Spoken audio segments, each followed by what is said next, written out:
ونتوكل عليه ونعوذ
سورہ توبہ کی آیت نمبر 100 میں نے آپ کے سامنے تلاوت کی ہے، جس میں اللہ رب العزت نے کائنات کی ان ہستیوں کا ذکر فرمایا ہے جن کی شان، جن کی عظمت، جن کی فضیلت، جن کی مرتبت انبیاء علیہ صلوات اللہ علیہ وسلم کے بعد سب سے زیادہ بلند ہے۔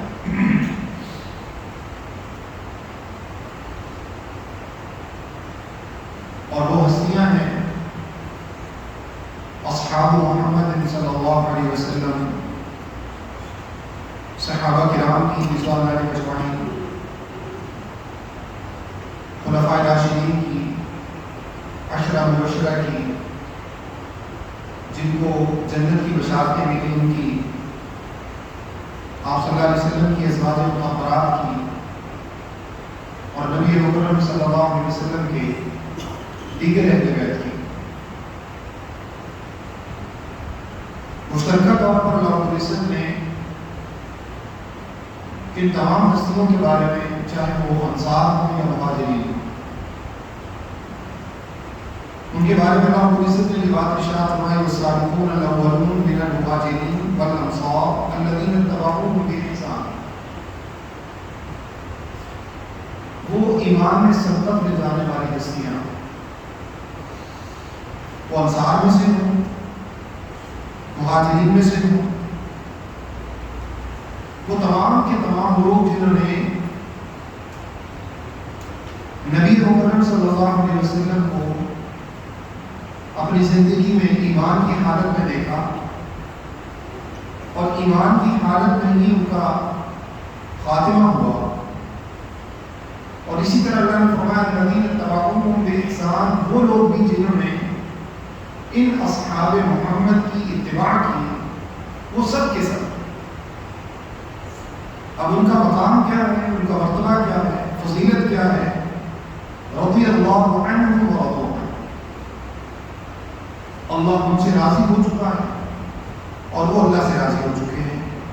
وَأَعَدَّ لَهُمْ جَنَّاتٍ تَجْرِي تَحْتَهَا الْأَنْهَارُ خَالِدِينَ فِيهَا أَبَدًا، اور اللہ رب العزت نے ان کے لیے بہترین جنتیں اور باغات تیار کر رکھے ہیں جس کے نیچے بڑی خوبصورت نہریں اور چشمے بہتے ہوں گے، ہمیشہ ہمیشہ کی زندگی اللہ نے ان کے لیے تیار کر رکھی ہے۔ ذَلِكَ الْفَوْزُ الْعَظِيمُ، یہ سب سے بڑی کامیابی۔ عام طور پر ہمارے یہاں جب محرم کی آمد ہوتی ہے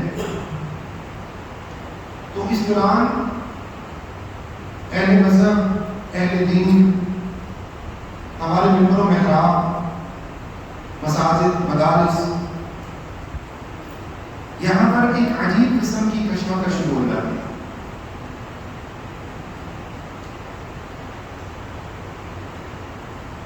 اور اس کشمکش میں کچھ لوگ اپنے مقاصد کے لیے کچھ مخصوص ہستیوں کو آڑ بنا کر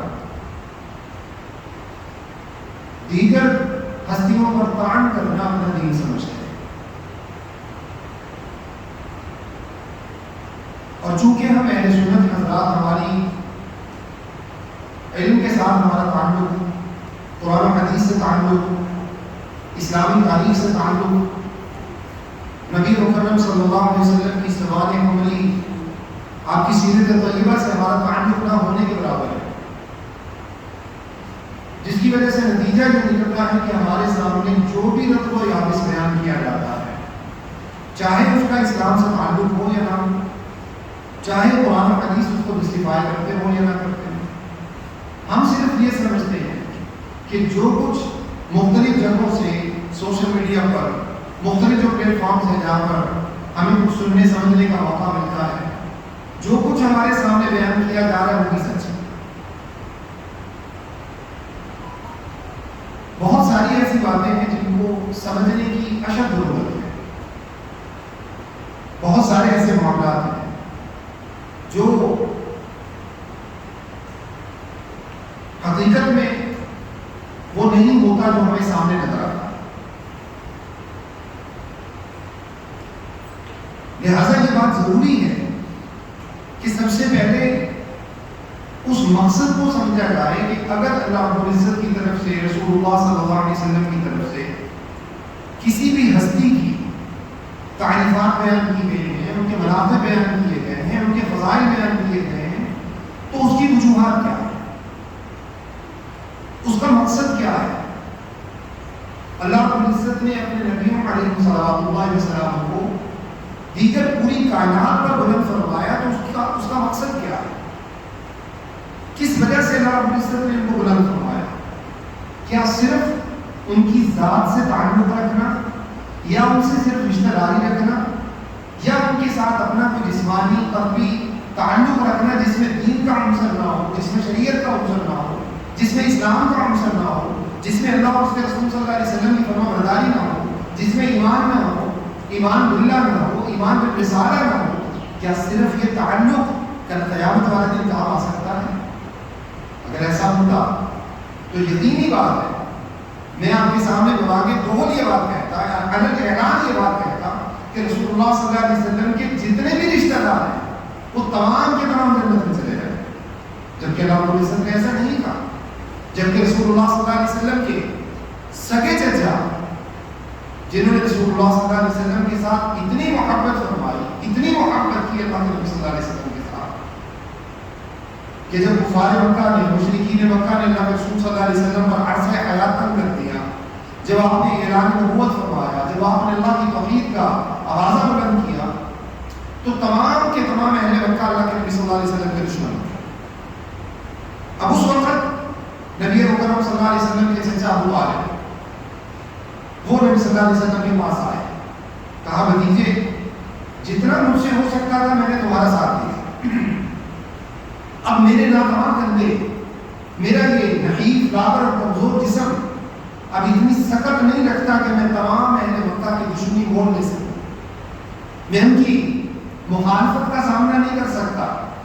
میری آپ سے ریکویسٹ ہے، آپ سے درخواست ہے کہ آپ نے یہ جو توحید کی بات کرنا شروع کی ہے، بتوں کی مخالفت کرنا شروع کی ہے، آپ نے نئے دین کی جو بات کرنا شروع کی ہے، اس کو چھوڑ دیں. اللہ کے رسول صلی اللہ علیہ وسلم نے ارشاد فرمایا چچا میرے دائیں ہاتھ پہ سورج اور بائیں ہاتھ میں چاند بھی لا کے رکھ دیں، اور اس کے بعد یہ مجھ سے مطالبہ کریں کہ تم اللہ کا نام لینا چھوڑ دو، تم توحید کی بات کرنا چھوڑ دو، اسلام کی بات کرنا چھوڑ دو. تو اللہ کے رسول صلی اللہ علیہ وسلم نے ارشاد فرمایا اللہ کی قسم جس کے ہاتھ میں میری جان ہے، یہ جان تو جا سکتی ہے، یہ آوازہ بند نہیں ہو سکتا، یہ اعلان بند نہیں ہو سکتا. اس چچا نے اس وقت میں اللہ کے رسول صلی اللہ علیہ وسلم سے کہا کہ بھتیجے جا پھر، جب تک ابو طالب زندہ ہے تیرا کوئی بات بھی پیکا نہیں کر سکتا. اللہ تعالیٰ کو کچھ اور ہی منظور ہوتا ہے. بڑی محبت ہے چچا کے بھتیجے کے ساتھ، بڑا جو ہے وہ شفقت والا معاملہ ابو طالب کی وفات کا وقت آتا ہے، رسول اللہ صلی اللہ علیہ وسلم ساری زندگی ہمیشہ یہ بات فرماتے رہے، اپنے چچا سے کہتے رہے کہ چچا آپ ایمان لے آئے۔ جب وفات کا وقت آتا ہے اللہ کے رسول صلی اللہ علیہ وسلم فرماتے ہیں، قریب جا کر فرمایا کہ چچا میرے کان میں کلمہ پڑھ دیجیے، کل اللہ رب العزت کے سامنے سفارش کر دوں گا۔ ابو طالب کہنے لگے بھتیجے تم کیا سمجھتے ہو کہ تمہارا یہ چچا جو تمہارا ساتھ دیتا رہا ہے وہ اپنے آباء و اجداد کے دین سے ہٹ کر کسی اور دین پہ بڑھ جائے گا؟ کہا ایسا نہیں ہو سکتا۔ اللہ کے رسول صلی اللہ علیہ وسلم کی آنکھوں میں آنسو تھے جب ابو طالب کی وفات ہوتی ہے، لیکن معاملہ یہ ہے کہ اللہ رب العزت ارشاد فرماتے ہیں انک لا تہدی من احببت ولکن اللہ یہدی من یشاء۔ اللہ کے رسول صلی اللہ علیہ وسلم آپ اللہ کے رسول ہیں، آپ کائنات کے امام ہیں، آپ انبیاء کے سردار ہیں، جنت کا دروازہ آپ کے لیے کھلے گا، لواء الحمد آپ کے ہاتھ میں ہوگا، قیامت والے دن آپ سے پہلے کوئی جنت میں نہیں جا سکتا، یہ سارے اعزازات آپ کے پاس ہیں، سفارش آپ کی ہوگی قیامت والے دن۔ لیکن یاد رکھیے ہدایت دینا کسی کو یہ آپ کا کام نہیں، ہدایت دینا اللہ رب العزت کا کام ہے۔ اللہ جس کو چاہتا ہے ہدایت دے دیتا ہے، اللہ جس کو چاہتا ہے اس کو گمراہی بھری دنیا سے لے جاتا ہے، یہ اللہ رب العزت کی مرضی ہے۔ لہذا یہ بات سب سے پہلے سمجھ لیجیے کہ اگر کوئی شخص آپ کے سامنے یہ بات بتانے کی کوشش کرتا ہے کہ یہ اہل بیت یہ اللہ کے رسول صلی اللہ علیہ وسلم کی رشتہ داریاں چاہے اس میں مسلمان ہو یا نہ ہو، انہوں نے اسلام قبول کیا ہو یا نہ کیا ہو، ساری زندگی اللہ کے رسول صلی اللہ علیہ وسلم کی مخالفت کیوں نہ کی ہو، تو یاد رکھیے صرف رشتہ داری اگر کام آ سکتی ہوتی ہے تو اللہ رب العزت نوح علیہ السلام اللہ کے پیارے پیغمبر جنہوں نے 950 سال تبلیغ فرمائی، 950 سال تبلیغ فرمائی، اللہ رب العزت سے عرض کرتے ہیں اے اللہ رب العزت وَإِنَّ وَعْدَكَ الْحَقُّ وَأَنْتَ أَحْكَمُ الْحَاكِمِينَ، اللہ تیرا وعدہ سچا ہے، یہ میرا بیٹا تیرے سامنے اے اللہ رب العزت لہنوں میں غرق ہو رہا ہے، اے اللہ رب العزت میں آپ سے درخواست کرتا ہوں کہ میرے بیٹے کو بچائیے۔ اللہ رب العزت نے ارشاد فرمایا نوح انه ليس من اهلك انه عمل غير صالح، اے نوح بے شک یہ تیرا بیٹا ہے، تیری صلب سے اللہ نے اس کو پیدا کیا ہے، تیرا خون ہے، تیرا جگر گوشہ ہے، لیکن یاد رکھو انه ليس عمل صالح، انه اللہ رب العزت ارشاد فرماتے ہیں ليس من اهلك انه عمل غير صالح، یہ آپ کے گھر والوں میں سے نہیں ہو سکتا، یہ آپ کے اہل بیت میں سے نہیں ہو سکتا، کیوں؟ انه عمل غير صالح، جب اس نے دین قبول نہیں کیا تو پھر یاد رکھیے آپ کے ساتھ رشتہ داری اس سے کام نہیں آ سکتی۔ اصل بات جو سمجھنے کی ہے وہ یہ ہے کہ رشتہ داریاں ہوں نبی صلی اللہ علیہ وسلم کے ساتھ، آپ کے اہل بیت ہوں، اللہ رب العزت ان سے راضی ہو جائے۔ اللہ کی قسم کائنات کی بہترین ہستیاں ہیں، کائنات کے بہترین لوگ ہیں، وہ ایسے لوگ ہیں جن کے بارے میں اللہ کے رسول صلی اللہ علیہ وسلم نے بڑی بشارتیں بیان فرمائی ہیں، لیکن ان کی آڑ لے کر ان کو بیچ میں تختہ بنا کر کوئی اگر ان کی آڑ میں دیگر صحابہ کے اوپر تعین کرے تو اللہ کی قسم یہ دین نہیں، یہ دین نہیں ہے۔ اہل بیت کا نام لے کر ایک طرف آپ اہل بیت سے محبت کا مظاہرہ کریں، اہل بیت کی بات کریں، لیکن اس سے پہلے میں عرض کروں گا آپ کے ساتھ اس بات کو سمجھنے کی ضرورت ہے کہ اہل بیت ہوتے کون سے ہیں، اہل بیت کون ہوتے ہیں، اور اہل بیت میں جن کو رسول اللہ صلی اللہ علیہ وسلم نے خود شامل فرمایا اس کی وجہ کیا ہے، کون ہے جن کو اللہ کے رسول صلی اللہ علیہ وسلم نے اہل بیت نہ ہونے کے باوجود اہل بیت میں شامل فرمایا، جن کو بنیاد بنا کر اصل اہل بیت کو پسے پش ڈال دیا گیا۔ یہ بات میرے آپ کے سمجھنے کی ہے، مقاصد اس کے بعد آپ کے سامنے انشاءاللہ بات کرتا ہوں۔ اللہ رب العزت قرآن مجید میں ارشاد فرماتے ہیں، ابراہیم علیہ السلام کا قصہ ہے، وَامْرَأَتُهُ قَائِمَةٌ فَضَحِكَتْ فَبَشَّرْنَاهَا بِإِسْحَاقَ، ابراہیم علیہ السلام کے پاس اللہ کے فرشتے آتے ہیں، لوط علیہ السلام کے پاس لوط علیہ السلام کی قوم کو عذاب دینے کے لیے فرشتے جا رہے ہیں، اللہ تعالیٰ کی طرف سے ایک پیغام ہے جو ابراہیم علیہ السلام کو پہنچانا ہے، اس کی غرض سے یہ ابراہیم علیہ السلام کے پاس آتے ہیں، یہ اس کا بیک گراؤنڈ ہے۔ وَامْرَأَتُهُ قَائِمَةٌ، ابراہیم علیہ السلام کی بیوی سارہ علیہ السلام وہاں پر کھڑی ہیں، فَضَحِكَتْ فَبَشَّرْنَاهَا بِإِسْحَاقَ، جب انہوں نے دیکھا کہ مہمانوں نے تو کچھ کھایا ہی نہیں، فرشتوں نے مسکرا پڑی، اور یہ ممکن ہے بعض مفسرین نے بیان کیا ہے تقدیم و تاخیر بھی ہو سکتی ہے، کیونکہ اس کے بعد اللہ رب العزت نے ان کو اسحاق علیہ السلام کی خوشخبری بیان فرمائی، وَمِن وَرَاءِ إِسْحَاقَ يَعْقُوبَ، اس کے بعد اسحاق علیہ السلام کی اولاد یعقوب علیہ السلام کی خوشخبری بیان فرمائی۔ تقدیم و تاخیر اس طرح سے ہے، بعض مفسرین کہتے ہیں شاید اس وجہ سے مسکرا دی، اللہ رب العزت نے مسکرانے کا ذکر پہلے کر دیا، خوشخبری کا ذکر بعد میں کر دیا، خیر یہ علم نقطہ ہے۔ اس کے بعد اللہ فرماتے ہیں قالت یا ویلتا اَأَلِدُ وَأَنَا عَجُوزٌ وَهَذَا بَعْلِي شَيْخًا، وہ جو بوڑھی ہو چکی تھی، جن کے اعضاء مطمئن ہو چکے تھے، فرمانے لگی اللہ تعالیٰ یہ کیسا معاملہ ہے، میں بوڑھی ہو چکی، میرے اعضاء جواب دے چکے، اب تو اولاد کی امید بھی ختم ہو چکی ہے۔ اللہ رب العزت اور یہ میرے شوہر ابراہیم علیہ السلام وَهَذَا بَعْلِي شَيْخًا، یہ بھی بہت بوڑھے ہو چکے، اس عمر میں تو اللہ اولاد نہیں ملتی، لیکن اس کے باوجود امید اور خواہش تو ہے۔ اللہ رب العزت ارشاد فرماتے ہیں، وہ کہنے لگی ان هَذَا لَشَيْءٌ عَجِيبٌ، تو فرشتوں نے کہا أَتَعْجَبِينَ مِنْ أَمْرِ اللَّهِ أَتَعْجَبِينَ مِنْ أَمْرِ اللَّهِ رَحْمَةُ اللَّهِ وَبَرَكَاتُهُ عَلَيْكُمْ أَهْلَ الْبَيْتِ إِنَّهُ حَمِيدٌ مَجِيدٌ۔ اے اللہ کے بندو، اے ابراہیم علیہ السلام کے گھر والوں، اے اہل بیت، کے قرآن مجید کی آیت نمبر سورہ ہود کی آیت نمبر 71 سے 73 ہے، اٹھا کے دیکھ لیجیے۔ اللہ رب العزت نے اہل بیت کس کو قرار دیا ہے؟ امراۃ، اس کے بعد اللہ فرماتے ہیں تعجبین من امر اللہ رحمت اللہ وبرکاتہ علیکم اہل البیت، تم پر اللہ کی رحمتیں ہوں، تم پر اللہ کی برکات نازل ہوں، اے اہل بیت انہ حمید مجید، وہ بڑا پاکیزہ ہے، بڑی بزرگی والا، بڑی جو ہے وہ تعریفوں والا ہے، وہ اللہ رب العزت جو چاہے ہو سکتا ہے۔ اس بات کو سمجھ لیجئے کہ اہل بیت کون ہوتے ہیں۔ اہل بیت میں سب سے پہلے بیوی شامل ہوتی ہے۔ یہ عام زبانوں کا ایک طریقہ کار ہے، تمام زبانوں میں مروج ہے۔ آپ پوچھتے ہیں کسی کے پاس جاتے ہیں، بتائیے جی کیسے ہیں، آپ کی طبیعت کیسی ہے، ٹھیک ہے جی، گھر والے کیسے ہیں؟ عربی زبان کے اہل بیت کا ترجمہ گھر والے ہے۔ گھر والے کیسے ہیں؟ جب آپ کسی رشتہ دار کے یہاں جاتے ہیں، کسی سے ملاقات ہوتی ہے، کیا پوچھتے ہیں؟ آپ کے گھر والے کیسے ہیں؟ گھر والوں میں سب سے پہلے کون شامل ہوتا ہے؟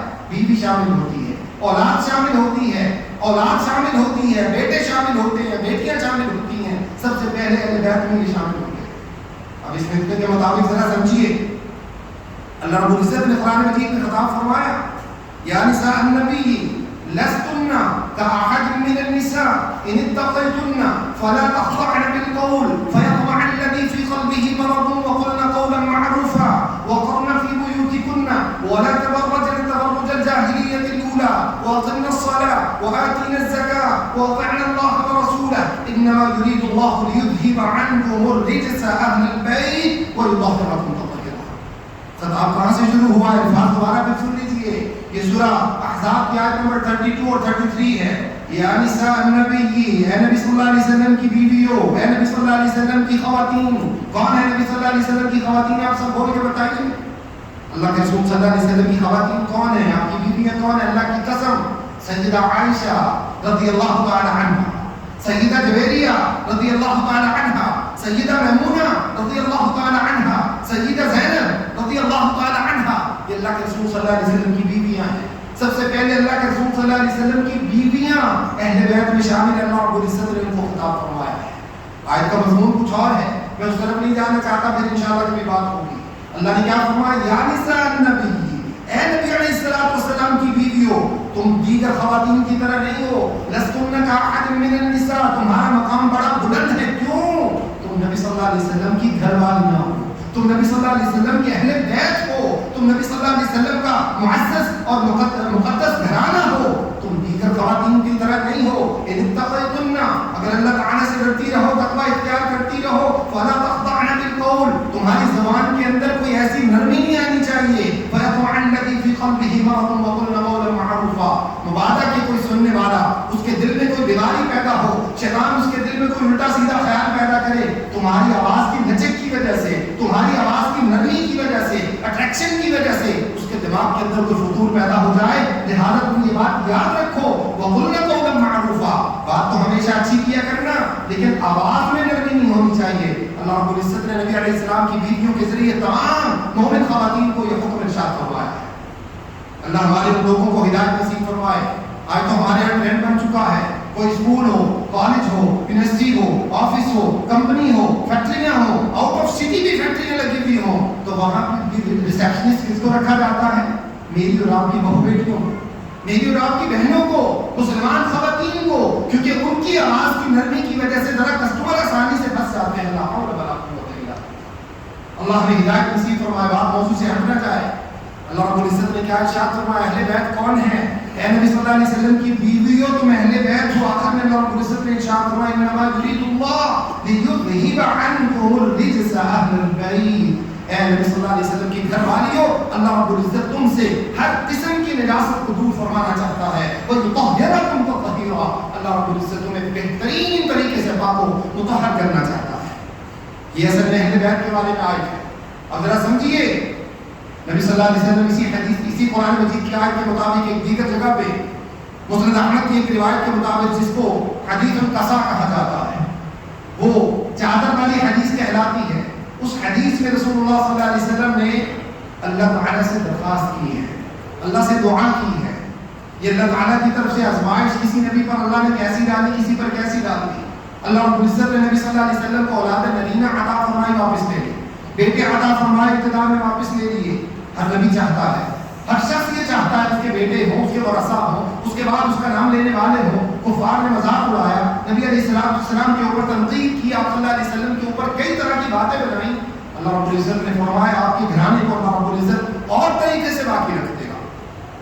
اللہ کے رسول صلی اللہ علیہ وسلم سیدہ ام سلمہ رضی اللہ تعالی عنہ بیان فرماتی ہیں کہ نبی صلی اللہ علیہ وسلم کی وہ بیوی ہیں جو اس سے پہلے ابو سلمہ رضی اللہ تعالی عنہ کے گھر پہ تھی، اور ان کا ایک بیٹا بھی تھا جس نے نبی صلی اللہ علیہ وسلم کے گھر میں آ کے پرورش پائی ہے. ام سلمہ کے ساتھ آئے تھے، ابو سلمہ کے جو ہے وہ بیٹے تھے. نبی صلی اللہ علیہ وسلم کے گھر میں انہوں نے پرورش پائی. اس کے بعد اللہ کے رسول صلی اللہ علیہ وسلم نے ان سے نکاح کروا دیا. یہ ام سلمہ رضی اللہ تعالی عنہ فرماتی ہے میں گھر میں موجود تھی. سیدہ فاطمہ رضی اللہ تعالی عنہ تشریف لائی. سیدہ فاطمہ تشریف لائی رضی اللہ تعالی عنہ کچھ کھانے کے لیے نبی صلی اللہ علیہ وسلم کے پاس لے کر آئی. آپ صلی اللہ علیہ وسلم نے وہ کھانا اپنے سامنے رکھا اور فاطمہ سے فرمایا فاطمہ جائیے اپنے شوہر کو بھی بلا لیجیے. اس کو علی رضی اللہ تعالیٰ ان کو بلا لیا. فرمایا جائیے اپنے بیٹوں کو بھی بلا لیجیے. کس کو؟ حسن حسین رضی اللہ تعالیٰ عنہما. بہت فضائل ہیں، بڑی فضیلتیں ہیں تمام صحابہ کے نام کی، چاہے وہ ابو بکر ہو، چاہے عمر ہو، چاہے عثمان ہو. اللہ کی قسم اسلام کسی صورت میں قطعی طور پہ تمہیں اجازت نہیں دے سکتا کہ تم چند معزز ہستیوں کو آڑ بنا کر اپنی مرضی کے ساتھ تم ابو بکر پہ طعن تشریح کرنا شروع کر دو، تم صدیق اکبر پہ طعن تشریح کرو، تم عمر فاروق پہ طعن تشریح کرو، تم علی المرتضی پہ طعن تشریح کرو. اور حقیقت میں اندر سے جو کچھ ہے وہ تو اللہ رب العزت جانتے ہیں. اللہ ہمیں سمجھنے کی توفیق عطا فرمائے. سیدہ فاطمہ رضی اللہ تعالی عنہا نے حسن و حسین کو بھی بلوا لیا رضوان اللہ علیہم اجمعین. سیدہ شباب اہل الجنہ. اللہ کے رسول صلی اللہ علیہ وسلم فرماتے ہیں کہ انشاءاللہ کبھی موقع ملا تو ان کے فضائل کے اوپر بھی بات ہوگی. اللہ کے رسول صلی اللہ علیہ وسلم ایک مرتبہ سیدنا ابو ہریرہ رضی اللہ تعالیٰ عنہ فرماتے ہیں کہ رسول اللہ صلی اللہ علیہ وسلم گھر سے تشریف لائے، اور گھر سے جب تشریف لائے تو آپ صلی اللہ علیہ وسلم کے کندھوں پر ایک طرف حسن تھے، دوسری طرف حسین تھے. اللہ کے رسول کبھی ان کو پیار فرماتے، کبھی ان کو پیار فرماتے. ایک شخص نے پوچھا اللہ کے رسول صلی اللہ علیہ وسلم کہ آپ کو ان دونوں رفتے جگر جو آپ کے ہیں، یہ دونوں پھول جو ہیں، ان دونوں سے آپ کو محبت ہے؟ اللہ کے رسول صلی اللہ علیہ وسلم نے ارشاد فرمایا نہ صرف محبت ہے بلکہ حقیقت بات یہ ہے کہ من ابغضهم فقد ابغضنی من احبهم فقد احبنی. جس نے ان سے محبت کی اس نے محمد سے محبت کی، جس نے ان سے بغض رکھا اس نے محمد سے بھی بغض رکھا صلی اللہ علیہ وسلم. اللہ کی قسم حسن و حسین جیسے شہزادے دنیا میں نہیں ہو سکتے، لیکن اس کا یہ مطلب نہیں ہے کہ حسن و حسین کی آڑ لے کر آپ سیدہ عائشہ رضی اللہ تعالیٰ عنہ کی ذات کو بتائیں گے. الیاذ باللہ من ذالک. اس بات کو سمجھنے کی ضرورت ہے اصل اہل بیت کون سے ہیں. حدیث کو سمجھیے جو میں نے آپ کے سامنے رکھی ہے، حدیث القصا کہلاتی ہے. سیدہ عائشہ کے راوی ہیں اس روایت کی، ام سلمہ رضی اللہ تعالیٰ عنہ راوی ہیں اس روایت کی، دیگر کئی صحابہ اس روایت کے راوی ہیں. اللہ کے رسول صلی اللہ علیہ وسلم نے فاطمہ سے کہا اپنے شوہر کو بلا لیجیے، علی رضی اللہ عنہ کو بلائیے، حسن و حسین کو بلائیے. ان سب کو بلا لیا. اللہ کے نبی علیہ السلام نے ان کو کھانے میں شریک فرما لیا. اللہ رب العزت نے آیت نازل فرمائی ہے جو میں نے آپ کے سامنے اس سے پہلے رکھی ہے سورہ احزاب کی. کس کے بارے میں؟ اللہ کے نبی علیہ السلام کی بیویوں کے بارے میں. یا نساء النبی لستن کاحد من النساء. آخر میں اللہ فرماتے ہیں انما یرید اللہ لیذھب عنکم الرجس اہل البیت. اللہ رب العزت تم سے نجاست کو دور فرمانا چاہتا ہے، تمہیں اچھی طرح پاکیزہ کرنا چاہتا ہے. اللہ کے نبی علیہ السلام نے ان کو کھانے میں شریک فرما لیا.